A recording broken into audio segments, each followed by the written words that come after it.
Olá pessoal, tudo bem? Vamos dar andamento aqui à nossa disciplina de levantamento e classificação de solos. Hoje vamos falar aí, resumidamente, sobre os xernossolos. Lembrando que o conteúdo completo será explorado mesmo nas lives, certinho? E nas atividades de sala de aula invertida, na sala de aula. Os xernossolos é uma classe de solo aí muito específica e muito interessante do ponto de vista agronômico, porque são solos muito bons do ponto de vista fértil, A sua classificação se dá pela presença do horizonte A xernosêmico, que é um horizonte A de coloração escura que apresenta aí saturação por bases acima de 60%. Então é um solo muito bom do ponto de vista químico.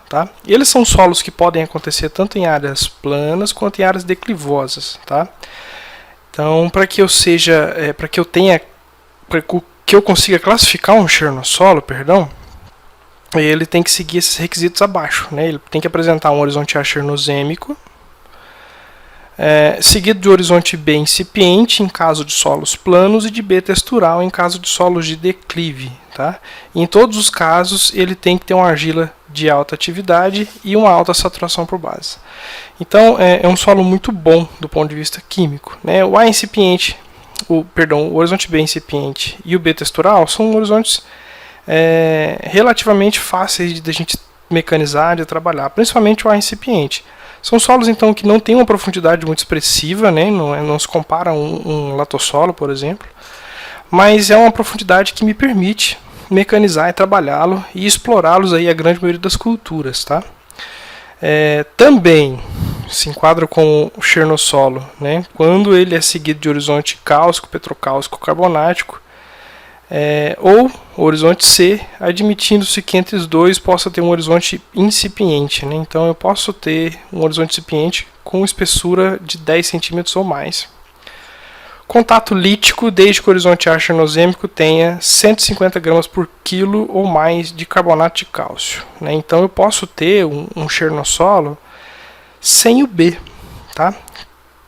mostrando aí características de um neossolo, só que meu horizonte A ele tem que ter aí essa quantidade de carbonato de cálcio. Isso acontece mais em regiões onde a rocha de formação desse solo é calcário, onde eu tenho aí uma concentração carbonática mais elevada.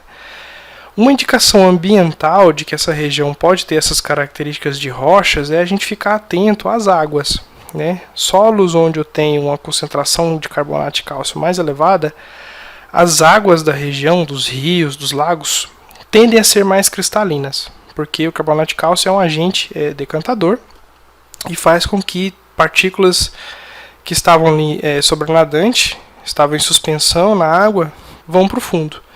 E isso mostra aquela aparência de água mais cristalinas. Então a gente tem isso aí como um indício ambiental de que as rochas daquela região são de base calcária e que eu tenho ali um excesso de carbonato de cálcio nos solos, uma saturação de carbonato de cálcio nos solos, o que é fator predominante, preponderante para a formação dos xernossolos.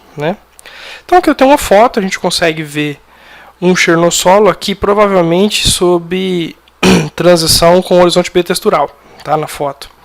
Então eu tenho aqui um horizonte A xernosêmico, você pode ver de coloração escura, não predomina a coloração avermelhada dos solos oxídicos, E seguir então do horizonte B textural, pela aparência, claro que é uma fotografia, a gente não consegue ter tanta certeza, mas eu tenho aqui uma estrutura bem mais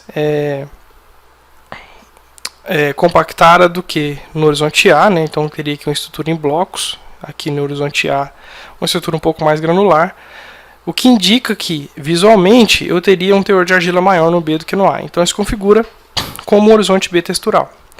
Outro indício de que eu tenho argilas de atividade mais elevada na figura seriam essas fendas, essas rachaduras. Argilas com maior atividade, elas tendem a se ligar quimicamente com maior força do que argilas de baixa atividade. Em uma condição de saturação de água desse solo, depois de um excesso de chuva, por exemplo, quando essa água se infiltra e sai, essas argilas formam essas estruturas de rachaduras, né? Muito por conta dessa força química que elas têm, né? Ao sair a água dos poros, as argilas puxam umas às outras, formando essas fendas. Então essas rachaduras indicam que eu tenho aqui uma argila de alta atividade. Claro que isso aqui pode ser uma estrutura que foi formada durante a perfuração dessa trincheira.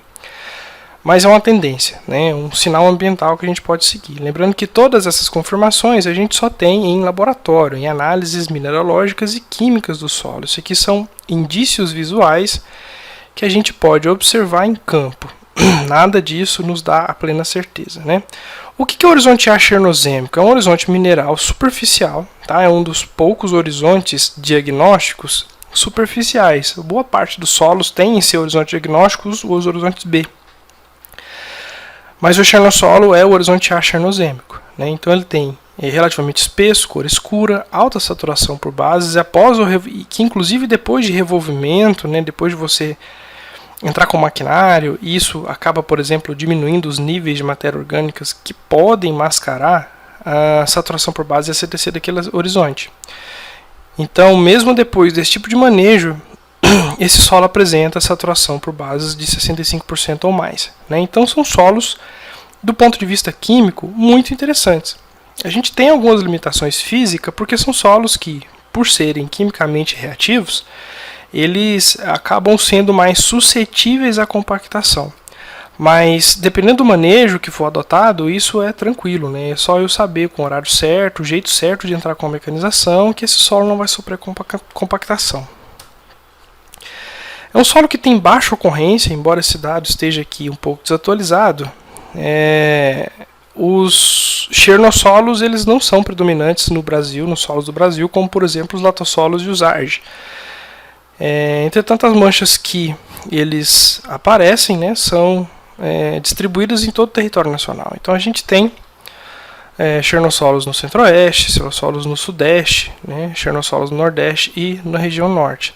Então eu tenho esses solos distribuídos em todo o território, o que implica aí que não há restrição em relação a tipo de relevo, tipo de clima para a formação dele. Obviamente eu tenho a maior predominância nas regiões mais frias por conta do próprio processo intemperístico desse solo, que não foi tão evoluído como os solos de região mais tropical aqui da região do Cerrado, por exemplo, que tem sofrido a ação do vento, chuva, temperatura de maneira mais intensa do que aqui na região sul, né? Então por isso que eu tenho solos mais intemperizados, mais oxídicos aqui na região do Cerrado do que quando comparado com a região sul e sudeste. A abrangência, né, desses chernossolos, a gente tem a ordem chernossolo e depois vem o segundo nome, né, seriam os rensídicos, ebânicos, argilúvicos e áplicos, tá? Então, os rensídicos, né, são os chernossolos que apresentam aquele contato lítico que a gente disse, né, o horizonte A seguido de contato rochoso, né, de horizonte C e horizonte R. Então, os rensídicos líticos são aqueles que apresentam A seguido de horizonte R, e os saprolíticos aqueles que apresentam A seguido de C, né, que seriam o regolito, o horizonte C, o cascalho, né? Os ebânicos são aqueles chernossolos que apresentam coloração mais escura. Dentre eles são separados os carbonáticos, que têm alto teor de carbonato de cálcio, e os órticos, que essa classificação órtica, que acontece em quase todos os solos, inclusive a gente vai ver isso mais recorrente, ela se dá a sua classificação quando o solo não apresenta características dos anteriores. Por exemplo, ou é um chernossolo ebânico carbonático, ou seja, quando ele é escuro e apresentar o teor. Se ele não apresentar o teor, ele é órtico. Se ele não é carbonático, ele é órtico. Nesse caso, se ele não é férrico, não é carbonático, é órtico. Então é quando ele não é nenhum dos anteriores, tá?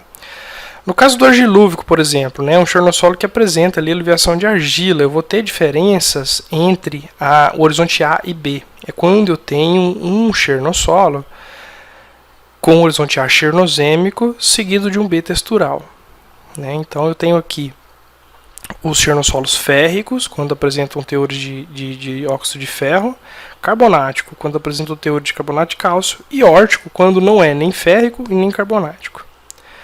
Os áplicos é uma categoria também que se aplica quando não é nenhum dos outros. Tá? Então, ele é um xernossolo áplico quando ele não é nem argilúvico, nem ebânico e nem rênsico, né? Então a classificação dele é a seguinte: ele não é nenhum dos três anteriores, ele entra como áplico. Que também são classificados como os ferros e órticos, férricos, carbonáticos e órticos no terceiro nível categórico. Mesmo esquema: carbonato de cálcio em carbonático, óxido de ferro em férricos, e órticos é quando não é nem férrico e nem carbonático. A tabelinha aí do resumo da aula, né, para a prova. Os agrícolas desses solos são solos muito bons para o uso agrícola, né? Eles são solos que acontecem tanto em área com declive, que pode ser mecanizado aí, levando em consideração as técnicas de manejo, como curva de nível, plantio em nível, por exemplo, uso de bacia de contenção.